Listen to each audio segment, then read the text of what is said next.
Assalamualaikum warahmatullahi wabarakatuh. Perkenalkan, nama saya Zulkifli Girisa dengan NIM 4114230066. Di sini saya akan menjelaskan tentang korupsi, ragam dan hukumnya pada mata kuliah Pendidikan Agama Islam oleh dosen pengampu Ibu Prof. Dr. Novianti Japri, SPDI, MPDI. Yang pertama yaitu tentang korupsi dalam pandangan hukum Islam. Korupsi adalah suatu tindakan dari seseorang yang menyalahgunakan sebuah kepercayaan dari suatu masalah maupun organisasi guna memperoleh keuntungan pribadi.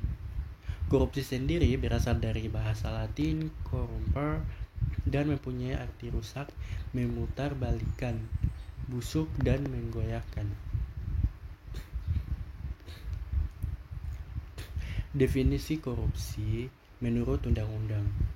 Korupsi juga tercantum dalam Undang-Undang Nomor 31 Tahun 1999 tentang pemberantasan tindak pidana korupsi yang menyatakan bahwa korupsi adalah setiap orang yang tergolong melawan hukum, melakukan suatu perbuatan yang memperkaya diri sendiri, menguntungkan diri sendiri atau orang lain, ataupun suatu kelompok, menyalahgunakan kewenangan maupun kesempatan dan sarana yang ada padanya karena jabatan atau kedudukan yang dapat merugikan keuangan negara dan perekonomian negara.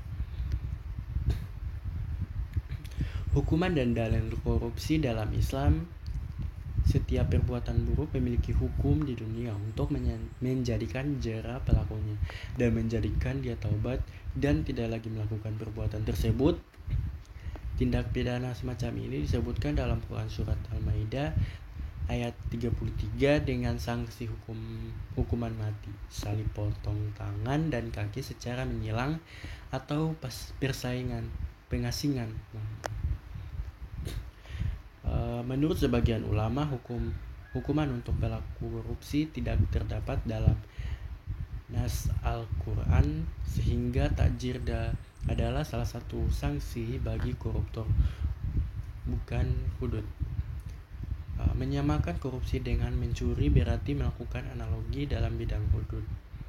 Sementara hudud tidak dapat dianalogikan dengan kasus apapun. Di samping itu, ada perbedaan mendasar antara mencuri dan korupsi. Mencuri harta sebagai objek curian berada di luar kekuasaan pelaku dan tidak ada hubungan dengan kedudukan pelaku.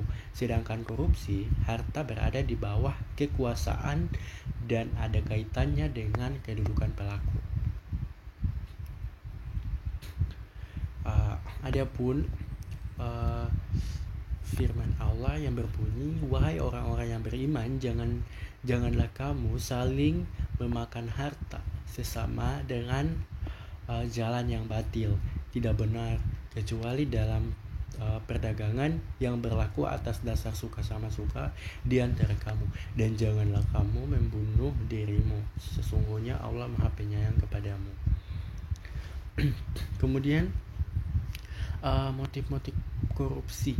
Motif seseorang dalam melakukan korupsi diantaranya ada motif personal, dilandasi sifat dasar manusia yang tabiat alamiah tidak pernah puas.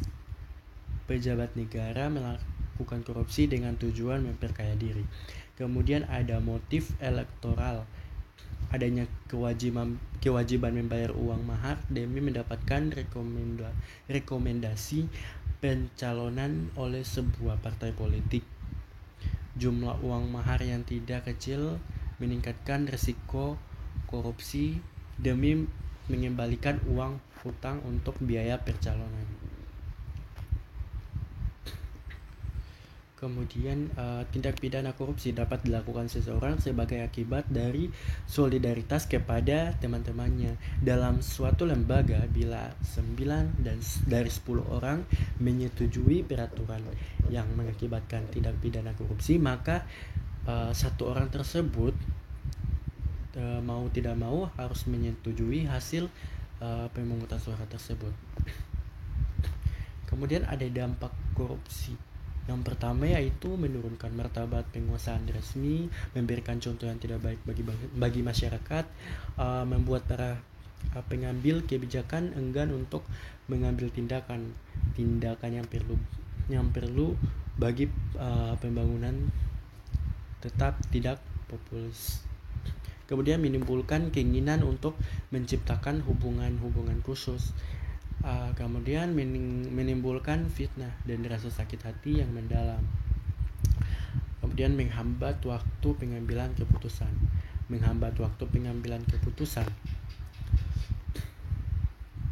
Dari Adi bin Amira Al-Kindi radhiyallahu anhu berkata, barang siapa di antara kalian yang kami tugaskan untuk suatu pekerjaan atau urusan, lalu dia menyembunyikan dari kami sebatang jarum atau lebih dari itu, maka itu adalah gulul, belenggu atau harta korupsi yang akan dibawa pada hari kiamat.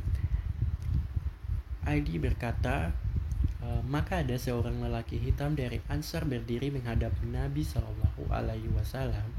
Aku melihatnya seolah-olah, lalu dia berkata, wahai Rasulullah, copotlah jabatanku yang engkau tugaskan. Nabi Shallallahu Alaihi Wasallam bertanya, ada apa gerangan? Dia menjawab, aku mendengar engkau berkata demikian dan demikian. Maksud perkataan di atas. Beliau Shallallahu Alaihi Wasallam pun berkata, aku katakan sekarang bahwa barang siapa di antara kalian yang kami tugaskan untuk suatu pekerjaan atau urusan, maka hendaklah ia membawa seluruh hasilnya, sedikit maupun banyak. Kemudian apa yang diberikan kepadanya maka dia boleh mengambilnya, sedangkan apa yang dilarang maka tidak boleh. Hadis riwayat Bukhari dan Muslim. Korupsi yang sistematik dapat menyebabkan yang pertama biaya ekonomi tinggi oleh penyimpangan intensif, kemudian biaya politik oleh penjarahan atau pengasiran terhadap suatu lembaga publik, kemudian biaya sosial oleh pembagian kesejahteraan dan pembagian kekuasaan tidak semestinya.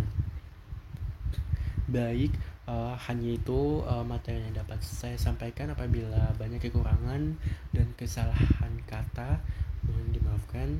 Saya undur diri. Mohon maaf. Terima kasih. Wabillahi taufiq wal hidayah. Wassalamualaikum warahmatullahi wabarakatuh.